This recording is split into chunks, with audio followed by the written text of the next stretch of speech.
नमस्कार दोस्तों, मैं डॉक्टर कृष्णा प्रताप। अगर आप डैंड्रफ से परेशान हैं, अगर डैंड्रफ की वजह से आपको हेयर फॉल हो रहा है, उसके लिए बहुत ही इफ़ेक्टिव होम्योपैथिक मेडिसिन लेकर आए हैं।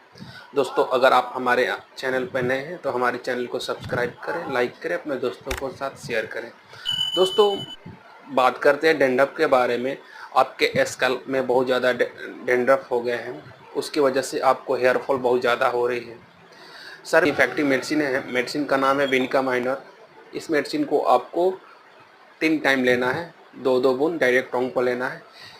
1 वीक तक कंटिन्यू करिए, देखेंगे डैंड्रफ आपके बालों से पूरी तरह से ख़त्म हो जाएंगे। Thank you.